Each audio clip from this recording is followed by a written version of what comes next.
எல்லாருக்கும் வணக்கம். நீங்கள் பார்த்துக்கிட்டு இருக்கிறது தமிழ் ஏமிங் வ்ளாக்ஸ்.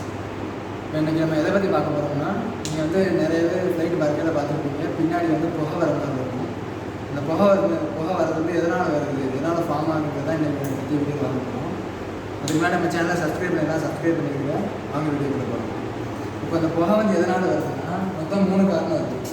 ஒன்று வந்து வேப்பர் ட்ரைல்ஸ் இல்லாட்டி கெமிக்கல்ஸ், இன்னொன்று வந்து ஃபியூயல் ஜெட்டிஷனிங் இல்லாட்டி ஃபியூயல் டம்பிங், இன்னொன்று வந்து விங்டி பார்ட்டிசல்ஸ். இந்த 3 காரணத்தினால தான் அந்த பின்னாடி வந்து புகை வர மாதிரி தெரியுது. ஃபஸ்ட்டு வந்து வேப்பர் ட்ரைல்ஸ் இல்லாட்டி கெமிக்கல்ஸ் அப்படின்னு என்னென்னா, இப்போ வந்து ஏர்க்ராஃப்டோட என்ஜின் இருக்குன்னு வச்சுக்கோங்க. என்ஜினில் வந்து த்ரஸ்ட்டை இன்க்ரீஸ் பண்ணுறதுக்காக வந்து வாட்டரை வந்து இன்ஜெக்ட் பண்ணுவோம். இப்படி வாட்டரை இன்ஜெக்ட் பண்ணதில் எக்ஸாஸ்ட்டில் வர கேஸஸ் வந்து வாட்டர் வேப்பர் ஃபார்ம் ஆகும். இப்போ ஏர்க்ராஃப்ட் வந்து ஹை ஆல்டிடியூடில் பறக்கும்போது அந்த எக்ஸாஸ்ட்டில் இருக்க கேஸஸ் வந்து ஹை ஆல்டிடியூடில் இருக்க கம்மியான டெம்பரேச்சர் ஏரோட ரியாக்ட் ஆகி ஒரு ஆர்டிஃபிஷியல் க்ளவுடு மாதிரி உருவாக்கும். அந்த ஆர்டிஃபிஷியல் க்ளவுடாக அவங்களுக்கு புகை மாதிரி தெரியும். இது மொதல் காரணம். அடுத்து வந்து 2வது காரணம் என்னன்னா, ஃபியூயல் ஜெட்டிஷனிங் இல்லாட்டி ஃபியூயல் டம்பிங். இந்த ஃபியூயல் ஜெட்டிஷனிங் ஃபியூயல் டம்பிங் எப்படி தெரிஞ்சுக்கிறதுக்கு முன்னாடி நம்ம வந்து 2 டேர்ம் தெரிஞ்சுக்கணும். ஒன்று வந்து மேக்ஸிமம் டேக் ஆஃப் வெயிட், இன்னொன்று maximum landing weight. Maximum take off weight தான் எப்பவுமே அதிகமாக இருக்கும், மேக்ஸிமம் லேண்டிங் வெயிட் வந்து எப்பவுமே கம்மியாக இருக்கும். ஏன்னா மேக்ஸிமம் டேக் ஆஃப் வெயிட்டில் வந்து ஃபியூயல் வந்து இன்க்ளூட் பண்ணியிருப்பாங்க, மேக்ஸிமம் லேண்டிங் வெயிட் வந்து ஃபியூயல் வந்து இன்க்ளூட் கிடையாது. இப்போ வந்து நம்ம நண்பன்றத்தில் பார்த்துருப்போம்ல, ஸ்ரீசாந்த் வந்து ஏர்க்ராஃப்ட் டேக் ஆஃப் ஆனோம்னா ஹார்ட் அட்டாக் நெஞ்சொலிக்கிற மாதிரி பிடிச்சிக்குவார். பிடிச்சோன்னா ஃப்ளைட் உடனே லேண்டிங் பண்ணிடுவார். ஆனால் நிஜத்தில் வந்து அப்படி பண்ண முடியாது.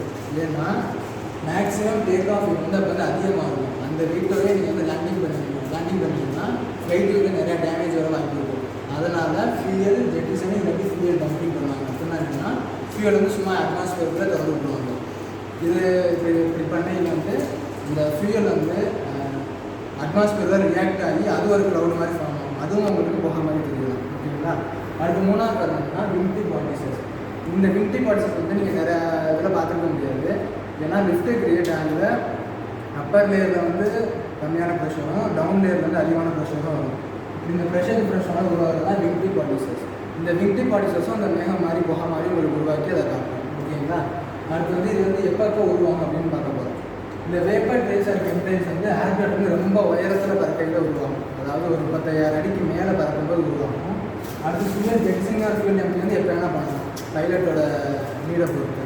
அடுத்து வந்து விங்டி பார்ட்டிசல்ஸ் வந்து டேக் ஆஃப் அண்ட் லேண்டிங் மட்டும்தான் இந்த விங்டி பார்ட்டிசல்ஸை பார்க்க முடியும். இப்போ வந்து நீங்கள் பார்க்குறது வந்து, இப்போ நீங்கள் ஃப்ளைட்டு பறக்கையில் பார்க்குறது வந்து புகை கிடையாது. இந்த 3 காரணத்தினால தான் உருவாகுது. நன்றி, வணக்கம்.